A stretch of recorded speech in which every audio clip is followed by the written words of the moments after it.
우리 고된 삶 가운데 우리 가족들을 성령님께서 외면하지 않으시고 우리를 불러주셨어요. 그리고 따뜻한 음성으로 지금 말씀하고 계십니다. 참 잘 왔구나. 그리고 수고했다. 라고 하는 이 음성이 우리에게 모든 얼어붙은 우리들의 인생 여정의 마음들이 사르르 녹아지시기를 바랍니다. 오늘 우리에게 세 번째 촛불을 하나님이 켜게 허락하셨습니다. 첫 번째 촛불이 뭐였죠? 소망이었습니다. 두 번째 촛불이 뭐였죠? 평화. 너무나 대단하세요. 그걸 어떻게 알고 계세요?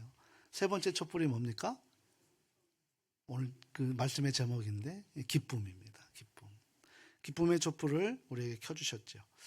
그런데요, 저도 이 대림절 기간이 또 특별한 기간이어서 이 강해 설교를 하는 저에게는 이 강해 주제를 갖고 다른 대림절의 주제를 갖고 설교를 해야 되느냐, 이 강해다 보니까 계속 이것을 이어가야 되느냐, 굉장히 고민이 많아요. 그런 유혹도 많습니다. 쉽게 그냥 대림절 주제를 가지고 성경 구절을 찾아서 묵상할 수도 있는데, 강해 설교를 선포하고 강해 설교를 하는데 특별하게 이 강해를 어느 것이라고 해서 우리가 빼고 다르게 할 수는 없는 것 같아서, 그래서 선배님들에게도 물어봤고 여러 가지 물어봤는데 강해 설교는 강해 설교대로 가는 것이 옳다라고 얘기를 하시는 분들에 힘입어서 오늘 말씀을 묵상하는데, 이게 대림절 세 번째 기쁨의 촛불과 무슨 연관이 있습니까? 라고 계속 기도하는 중에 아주 놀라운 또 성경의 신비의 비밀을 발견하게 됐습니다. 그리고 오늘 이 말씀을 우리 가족들과 함께 나눕니다. 오늘 보세요. 오늘 대림절 세 번째 촛불의 주제는 뭐죠? 기쁨입니다. 근데 오늘 그 부제가 뭐라고 그랬죠? 포기하면 기뻐집니다라는 거예요. 오늘 우리가 이제 한 주 동안 묵상해야 될 고린도전서 8장은 그 핵심 주제가 뭐냐면 절제입니다. 포기입니다. 그런데 어떻게 이것이 함께 맞아갈 수 있는가? 세상은 이야기하죠. 우리는 세상에 그런 이야기를 많이 듣습니다. 내가 원하는 것을 얻어야 행복해. 내가 원하는 것을 이루어야 행복해. 내가 가장 선망하는 자리에 올라가야 나는 행복하고 자유해. 그곳에 누리는 자유가 진짜 자유야 라고 세상은 그렇게 얘기해서, 세상은 우리에게 자꾸 무엇인가를 이루고 무엇인가를 올라가서 어딘가 모르게 사람들 앞에 이렇게 내세워지는 그런 일들에 모든 것이 포커스가 맞춰져 있다는 현실입니다. 근데 오늘 제목을 한번 보세요. 기쁨의 촛불이 켜질 수 있는 방법은 뭐라고 얘기합니까? 포기하면 기뻐한대요. 포기하면 기뻐진다는 거죠. 참 정반대의 개념입니다. 성경은 그래서 이 역설적인, 세상과 다른 역설적인 진리를 많이 선포하고 계시죠. 성경의 역설, 복음의 역설, 대림절의 역설이라고 할 수 있습니다. 우리가 오늘 본문이 1장 1절서부터 13절까지 이루어져 있는데요. 우리가 오늘 읽지는 않았지만 우리는 이 한 주 동안 1절서부터 13절까지 계속 묵상하시기를 바랍니다. 오늘 그 시간 관계상 3절을 대표 구절로 읽었지만 우리 13절 말씀을 한번 읽어보고, 그 13절이 왜 이 말씀이 이 고린도전서 8장 마지막에 바울이 이야기한 것인가 우리가 함께 한번 다시 한번 확인해 보려고 합니다. 13절 말씀 함께 읽겠습니다. 그러므로 만일 음식이 내 형제를 실족하게 한다면 나는 영원히 고기를 먹지 아니하여 내 형제를 실족하지 않게 하리라. 아멘. 사도 바울은 영원히 고기를 먹는 것을 포기한대요. 저는 그렇게 보기에는 막 고기를 막 사랑할 것 같이 보이지만 별로 고기를 사랑하지 않습니다. 저는 거의 베지테리언이라고 할 수 있어요. 콩 좋아하고 두부 좋아하고 이런 거 좋아하는데, 저희 집에 한 딸이 하나 있는데, 없어서 지금 얘기하지만 참 고기를 사랑합니다. 오늘은 어떤 고기를 먹고, 오늘 저녁에 오늘 우리 엄마 수육을 해 먹을까? 이렇게 이야기하는 아이입니다. 근데 바울이 지금 형제가 실족하는 것 때문에 어떻게 이야기합니까? 평생 고기를 먹지 않겠다. 영원토록 고기를 먹지 않겠다라고, 포기하겠다라고 얘기하는 거예요. 근데 이 포기를 하면은 우리는 솔직히 조금 아쉽고 서운하고 슬픈 기운이 있어야 되는데, 바울은 이 포기를 너무 기쁜 얼굴로 하는 거예요. 도대체 바울의 이 포기가 왜 기쁜 것일까? 저는 굉장히 궁금했습니다. 우리 가족들은 궁금하지 않으십니까? 왜 이런 세상이 원하지 않은 역설적인 이 진리를 왜 이렇게 기쁜 마음으로 하는 것일까? 포기라는 거는 배추 셀 때만 하라고 하는데 이 모든 내가 갖고 있는 그것을 포기하면서까지, 그러니까 내가 원하는 것을 포기하면서까지 왜 기쁨의 이 모습으로 그것을 선언하는 것일까? 저는 이 말씀을 통해서 대림절 세 번째의 촛불의 비밀을 성령께서 알려주시는데요, 너무나 은혜가 되는 한 주였습니다. 이것이 우리 가족들에게도 은혜가 되고 도전이 될 수 있기를 주님의 이름으로 부탁합니다. 먼저 그러면 우리가 이 당시의 배경을 한번 살펴봐야겠죠. 고린도라는 것은 무역 도시입니다. 무역 항구 도시라고 할 수 있어요. 그러다 보니까 많은 사람들이 곳곳에서 옵니다. 그 사람들이 가지고 있는 종교들이 있었겠죠.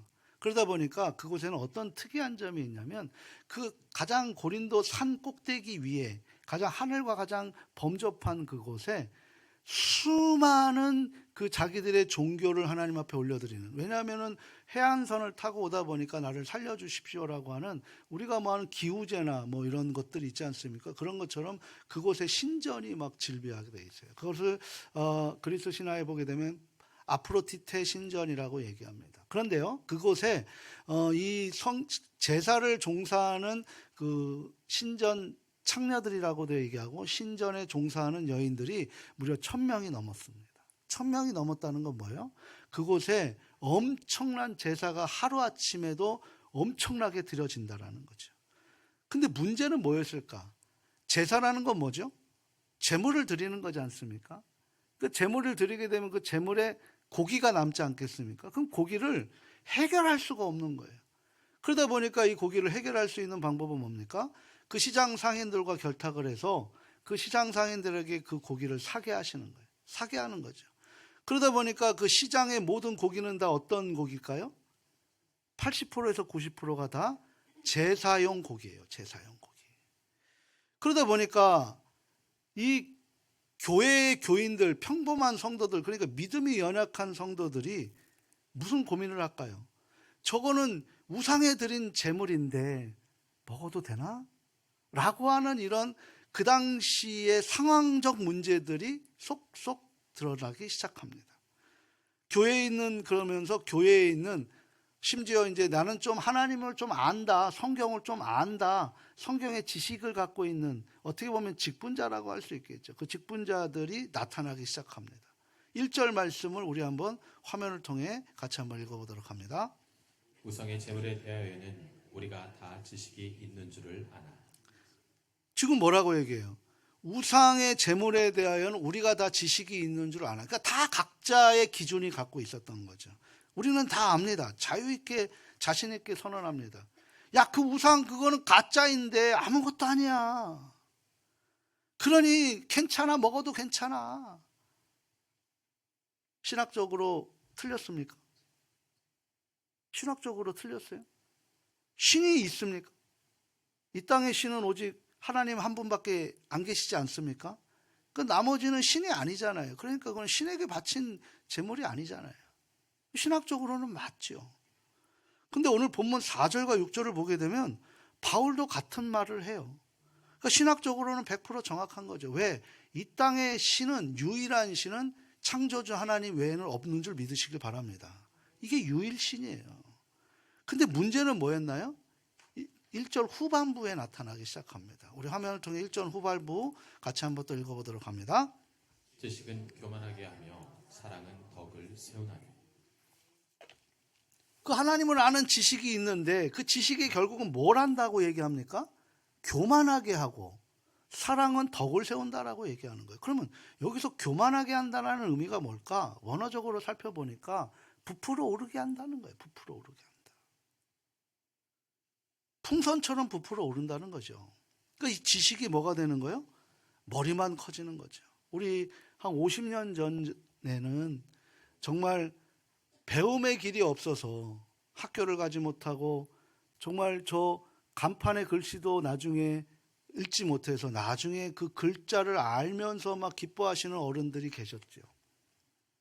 그때는 성경을 읽을 수 없기 때문에 들을 수밖에 없어요. 그러니까 목사님의 설교 말씀이 하나님의 음성처럼 들려서 아멘 아멘 했습니다.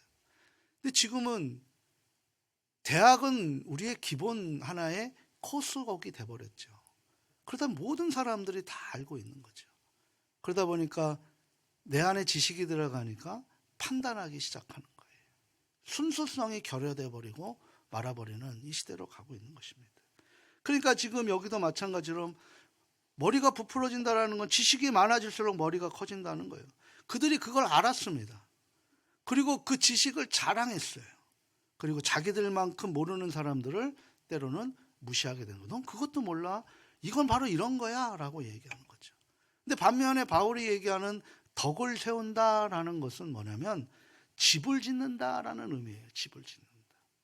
이 대조가 보이세요? 지식은 부풀어 올라요. 풍선처럼 공갈빵처럼 부풀어 오릅니다. 그런데 속은 텅 비어있는 그런 신앙의 지식인들이 나타나는 반면에 덕을 세우는 사랑을 세워요.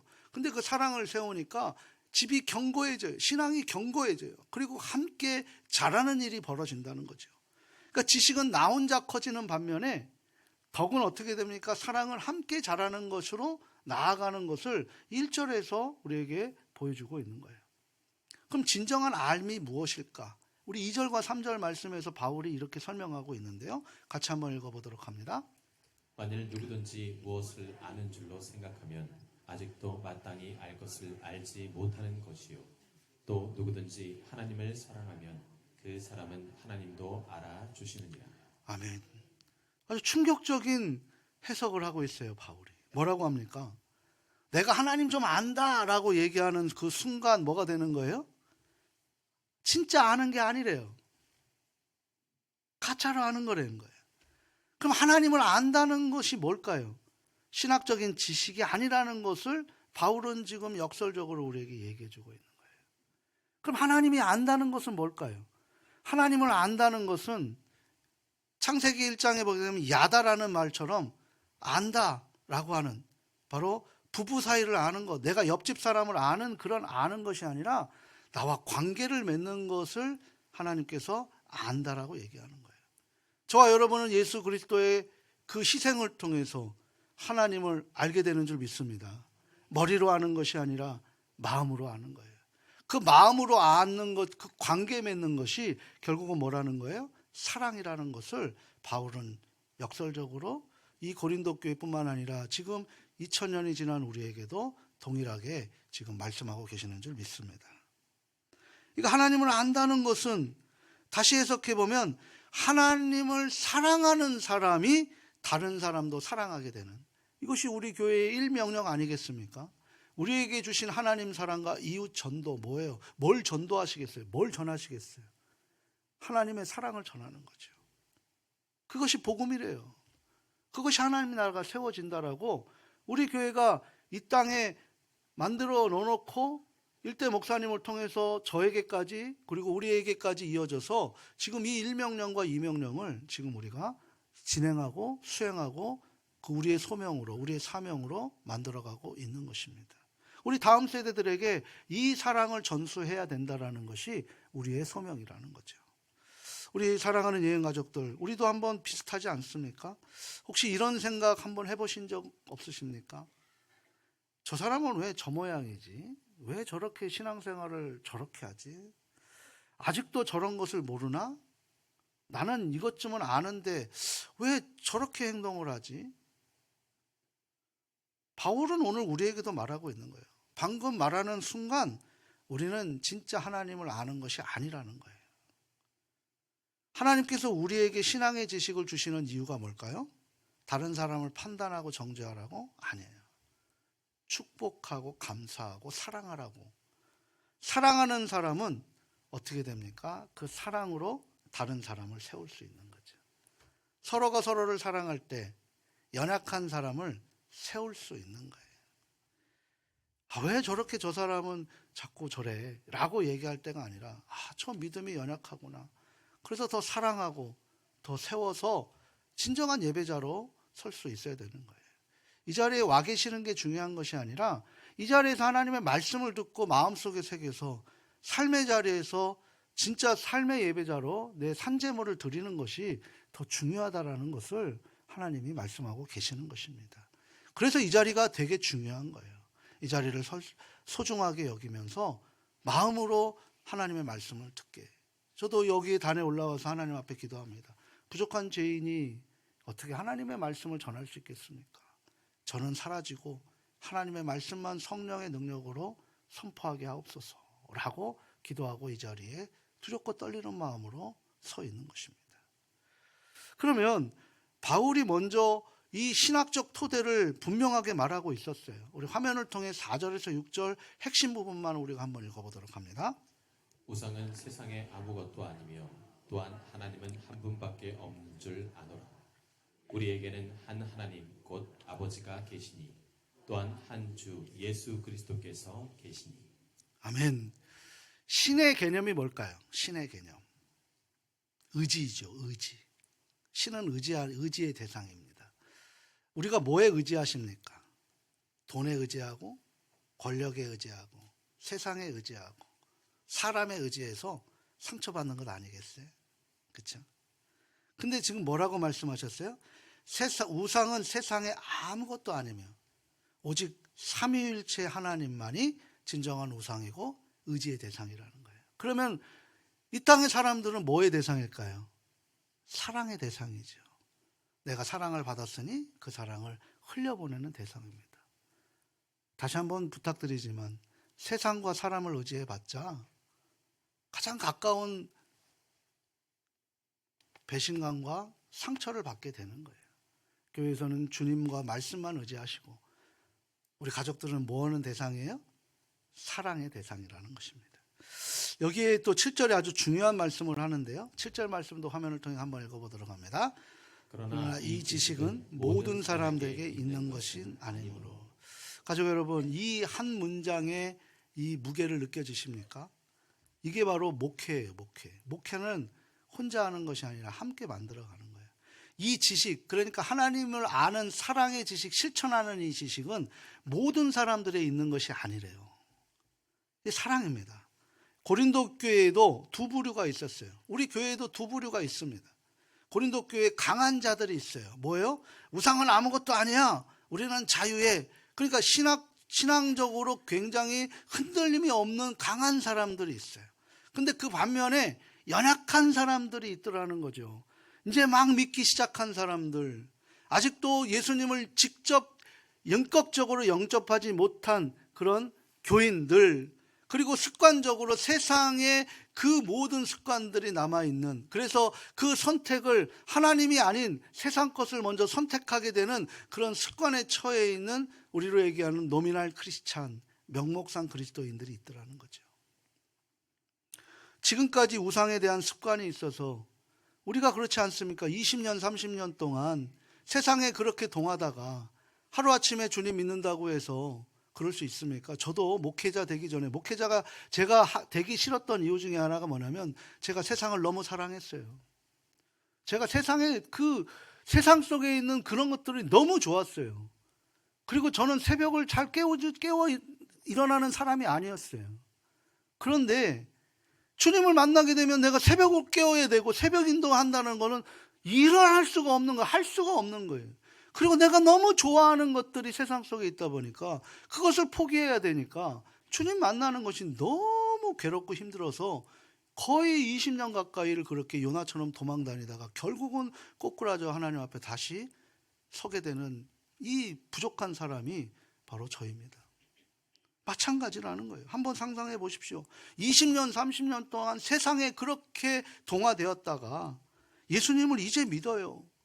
교회 직분자가 우상제물을 아무렇지 않게 먹게 되는 것을 봅니다. 저렇게 해도 되나? 그런 기준이 없으니까 혼란스럽지 않습니까? 저렇게 직분자가 저렇게 해도 되나? 혼란스럽지 않습니까? 나는 그렇게 안 배웠는데 이제 뜨거운 상황 속에 있는 거죠. 바울이 명령합니다. 9절 말씀입니다. 9절 말씀 같이 한번 함께 읽겠습니다. 그런즉 너희의 자유가 믿음이 약한 자들에게 걸려 넘어지게 하는 것이 되지 않도록 조심하라. 아멘. 이것이 오늘 말씀이에요.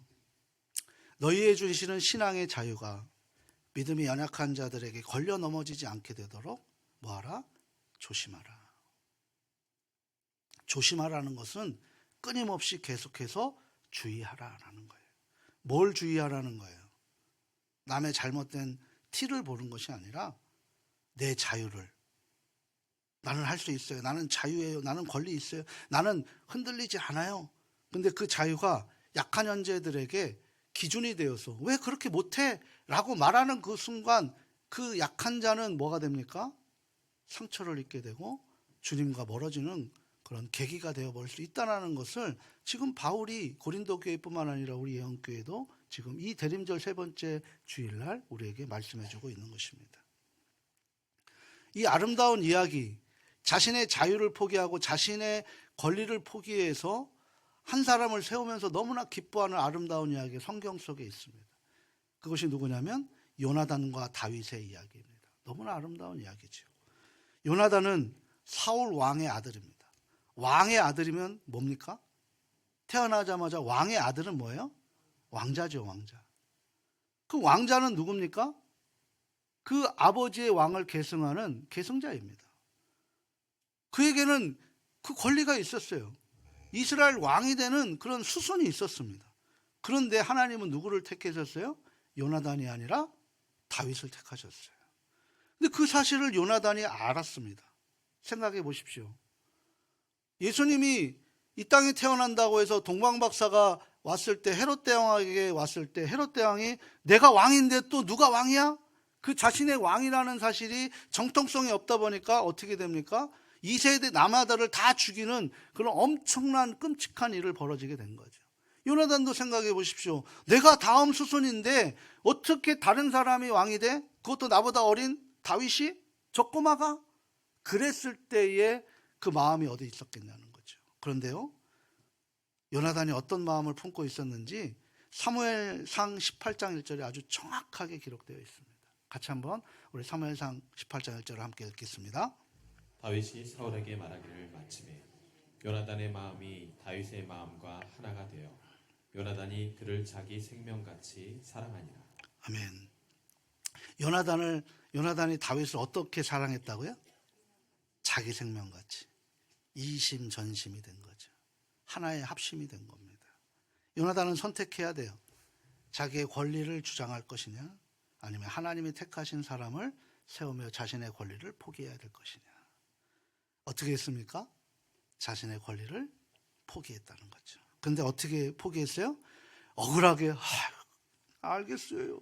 억지로 포기했어요? 기쁨으로 포기했다는 거예요. 사무엘상 18장 4절 말씀 같이 한번 더 읽어보도록 합니다. 요나단이 자기가 입었던 겉옷을 벗어 다윗에게 주었고 자기의 군복과 칼과 활과 띠도 그리하였더라. 아멘. 이 표현이 뭐냐면 자신의 왕자의 옷을 다윗에게 입혀주었다는 거예요. 자기가 입혀주었다는, 내 옷을 벗어서 그에게 입혀주었다는 거예요. 이건 뭐예요? 그러면서 내가 하나님께서 너에게 허락하신 그것을, 내 모든 권리를 너에게 포기하고 주겠다. 너를 살리겠다. 어떤 마음이 드세요? 우리 예수님의 그 마음이 들지 않습니까? 사울이 다윗을 죽이려고 할 때 요나단은 아버지를 거역하면서 다윗을 보호합니다. 그리고 사무엘상 23장 17절에 보게 되면 이런 표현을 해요.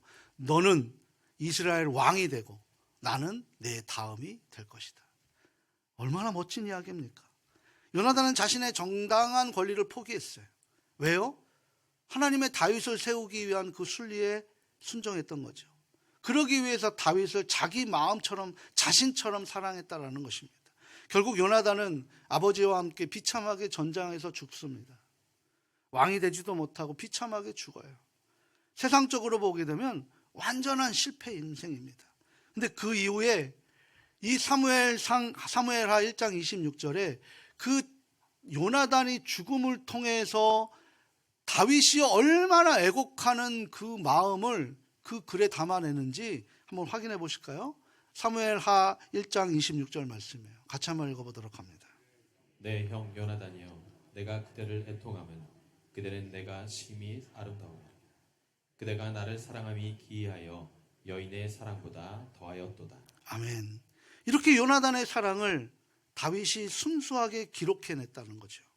비록 왕이 되지 못했지만 더 위대한 걸 얻었어요. 뭡니까? 진정한 사랑의 기쁨을 얻었다는 거죠. 세상의 기쁨이 아니라 하늘의 기쁨을 자신의 그 모든 것을 포기하지만 그 안에 그 기쁨을 느낄 수가 있었다라는 것입니다. 이 아름다운 이야기가 오늘 본문 그리고 대림절 세 번째 촛불의 기쁨과 연결되는 것을 성령께서 만들어 주시는데 너무나 감사했어요. 신앙의 연수가 오래된 분들을 한번 우리가 돌아보시길 바랍니다. 성경을 많이 읽고 성경을 많이 아세요. 신앙의 자유도 많이 누리세요. 근데 이제 예수님을 믿고 예수님을 영접한 사람들이 있어요. 이제 믿기 시작하시는 분들이 있어요. 나는 괜찮은데 라고 말하기 전에 옆에 있는 연약한 형제들을 우리가 돌아보는 그런 신앙적 자유함이 있기를 바랍니다. 이게 성숙한 그리스도인이라는 모습이라는 거예요. 이게 요나단의 사랑과 같은 거예요. 예수님의 사랑인 거죠. 이게 대림절이 우리에게 주는 기쁨의 진정한 의미라고 할 수 있습니다. 약한 형제들의 정체성, 오늘 11절의 이 설교 말씀의 중요한 구절 중에 하나인데요. 같이 한번 11절 말씀 함께 화면을 통해 읽어보도록 하겠습니다. 그러면 내 지식으로 그 믿음이 약한 자가 멸망하나니 그는 그리스도께서 위하여 죽으신 형제라. 아멘. 그러니까 내 지식의 교만함으로 그 믿음이 약한 자를 멸망시키게 되는데 그 형제는 누구라는 거예요? 우리 예수님께서 그 사람을 위하여 죽으신 우리의 형제라고 바울이 지금 말씀하고 있는 거예요. 가족 여러분, 이 말씀을 천천히 한번 음미해 보시길 바랍니다. 약한 형제는 그냥 약한 형제가 아니에요.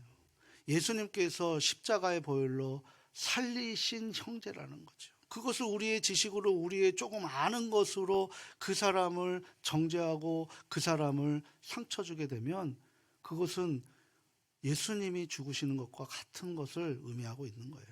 예수님께서 십자가에 돌아가셨을 때를 한번 상상해 보세요. 골고다 언덕 십자가 위에서 예수님이 피 흘렸을 때 그 피는 누구를 위한 피입니까? 바로 저와 우리들을 위한 피, 누더기 같은 우리를 하나님이 직접 누더기를 입으시는 하나님인 거죠.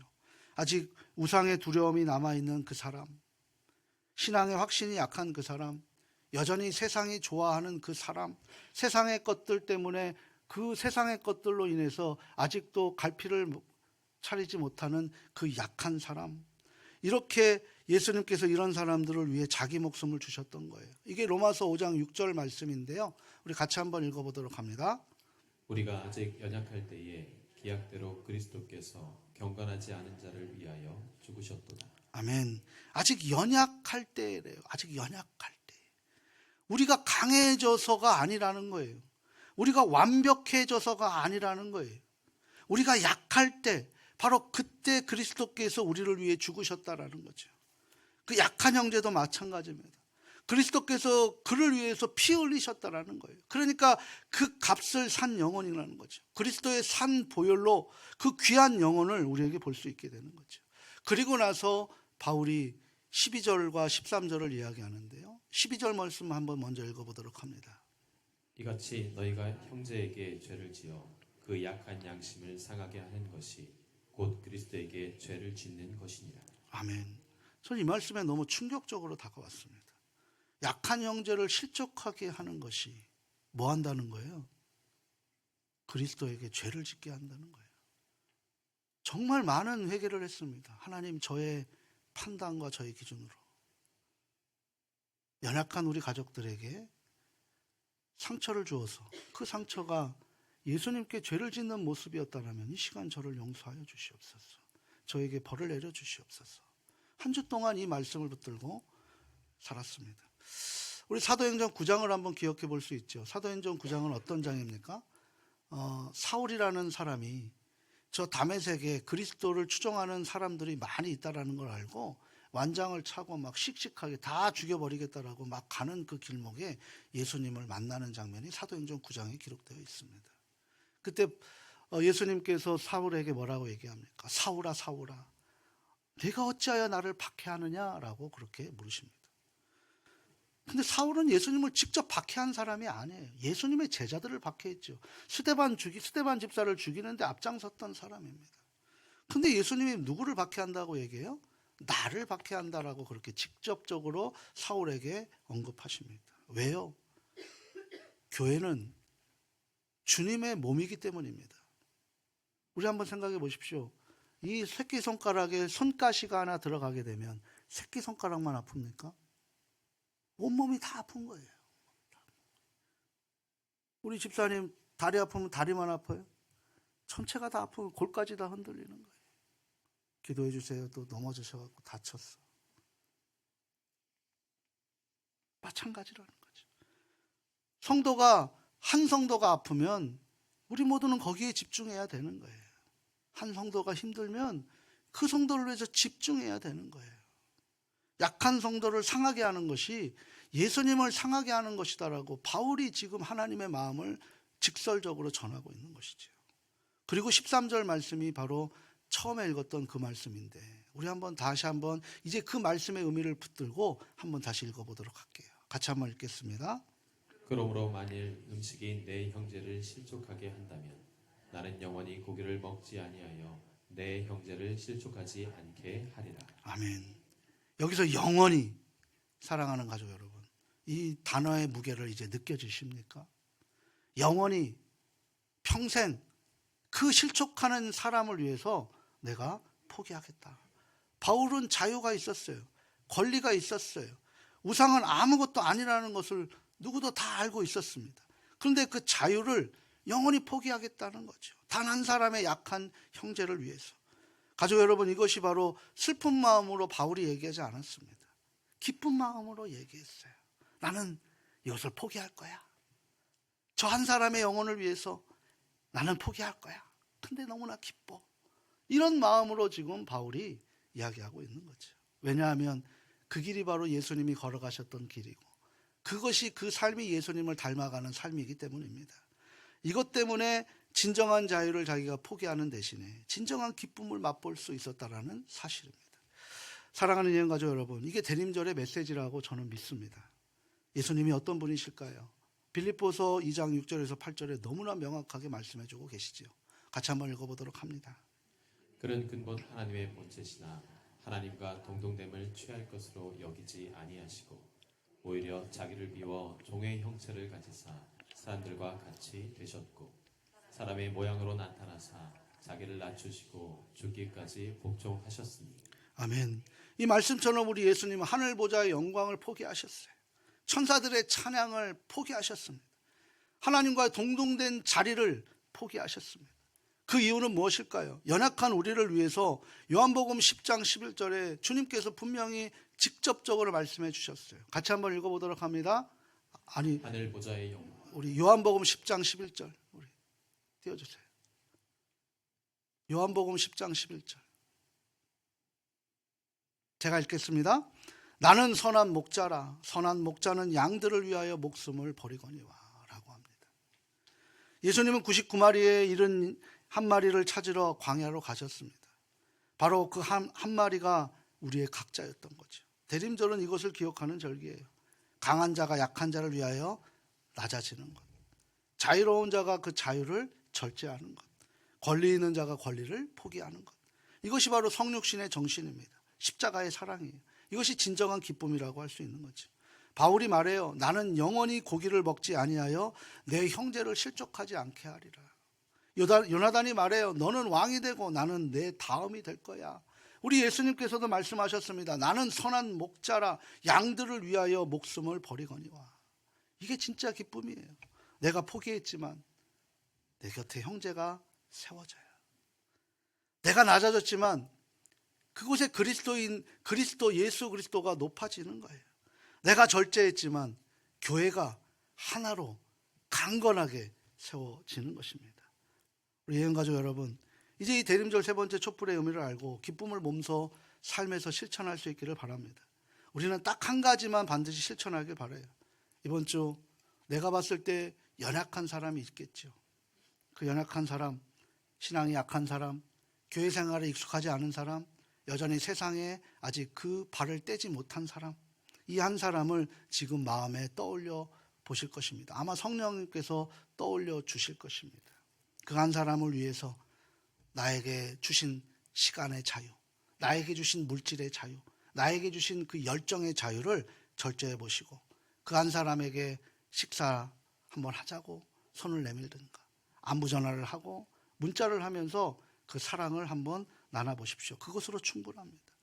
그러면 진짜 기쁨을 경험하게 될 것입니다. 우리가 내려놓을 때 그 한 사람이 성령께서 일으켜 세워주실 줄 믿습니다. 우리가 절제할 때 그 한 사람의 미소가 번지게 될 줄 믿습니다. 그러면서 우리 마음속에 진짜 기쁨이 이런 것이구나 라고 생각할 수 있게 되는 거예요. 사랑하고 소중하고 존경하는 가족 여러분, 주님께서 우리에게 바라시는 것이 뭘까요? 큰 것 아닙니다. 바울처럼 평생 포기하라는 것도 아닙니다. 여러분에게 고기 포기하라고 하는 거 아니에요. 내 곁에 힘들어하는 사람이 내 마음에 들어오게 되면, 내 눈에 보여지게 되면 그 한 사람을 위해 내가 할 수 있는 작은 것 하나 한번 내 시간을 들이고 내 열정을 들이고 내 마음을 들여서 해보자는 거예요. 주님이 나에게 엄청난 은혜를 주셨던 것처럼 따뜻한 말 한마디, 그것도 서투르면 격려의 문자 한 줄 위해서 나를 위한 시간을 조금 내어줄 때 그 순간 성령님께서 일하시는 줄 믿습니다. 우리가 사랑할 수 있는 이유는 우리가 먼저 하나님의 그 엄청난 사랑을 받았기 때문이에요. 우리에게 사랑할 수 있는 힘이 있는 이유는 예수님이 우리에게 그 사랑을 지금도 끊임없이 부어주시기 때문입니다. 진짜 기쁨은요, 세상이 주는 행복이 아니라 우리 주님이 주시는 기쁨이 행복인 것이지요. 실패해도 괜찮아요. 어색해도 괜찮습니다. 완벽하지 않아도 괜찮아요. 중요한 것은 뭡니까? 이 말씀을 붙들고 시작하는 거예요. 한 발짝 내딛는 것입니다. 그러면 하나님이 나머지를 하실 줄 믿습니다. 성령님이 반드시 우리에게 기쁨을 선사해 주실 줄 믿습니다. 그렇게 사랑으로 하나 되어 복음의 세일을 이루는 우리 예언교회 첫 발걸음이 2026년에 시작될 수 있기를 주님의 이름으로 축원합니다.